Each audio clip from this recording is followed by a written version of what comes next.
like Sparrow and Sidewinder, or Hellfire and Harm, Buster and Cruise.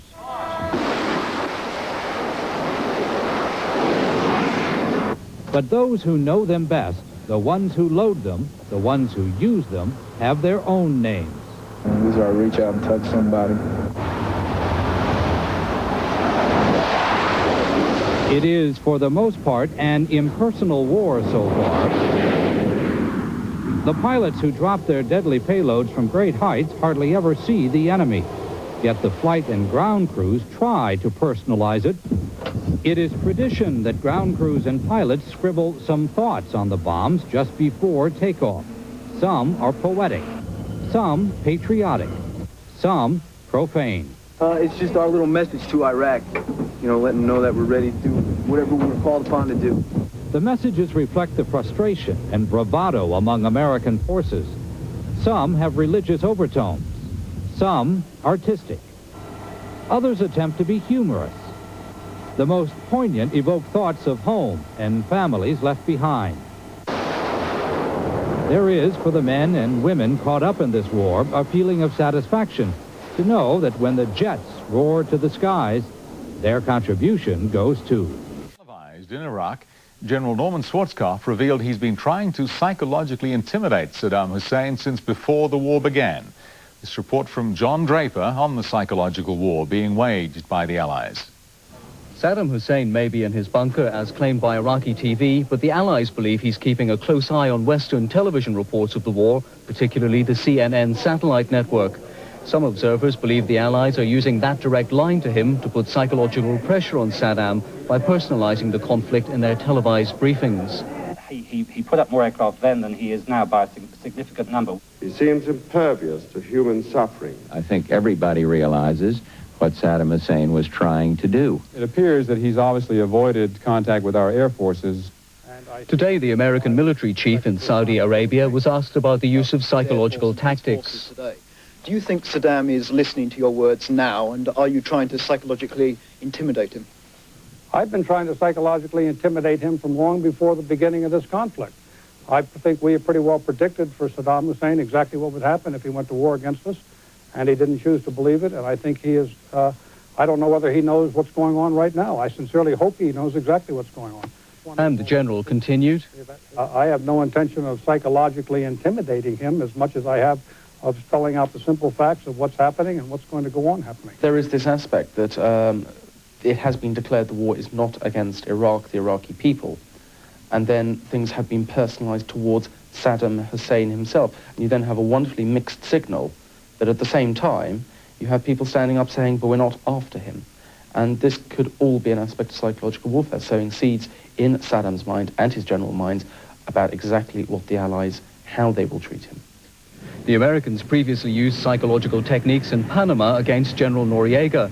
Helicopters blasted continuous rock music at his home.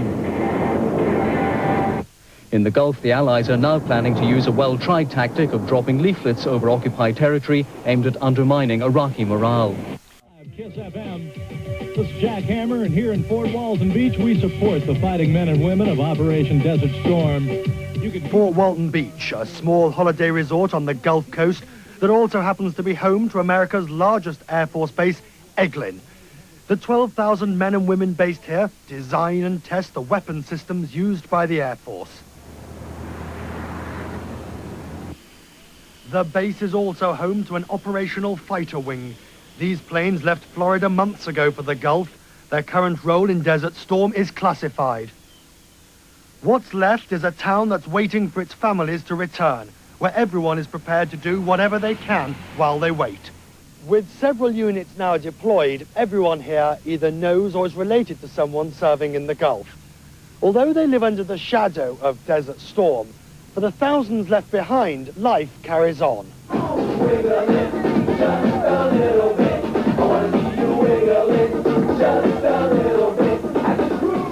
They still come to Jamaica Joe's. It's a chance to try and relax for an hour or two away from the news of the Gulf. Life goes on, you know, we come here and my fiance's over there, but, you know, I'm really worried about it.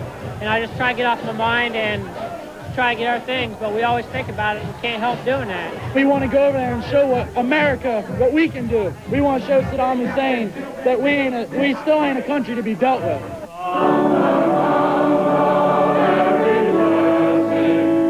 Comes Sunday and the reality returns. Now it's a time for spiritual comfort. Across the base, the services may be different, but the message remains the same. Let us pray for peace, that there will be no victims from any country. And let us pray, Lord, that the devastation now even impacting our ecology can somehow be stopped. Jackie didn't go to church till her husband was sent to the Gulf to maintain helicopters. Now she has to look after their 2 children on her own, and she faces new problems. What am I going to do if he's gone for a whole year?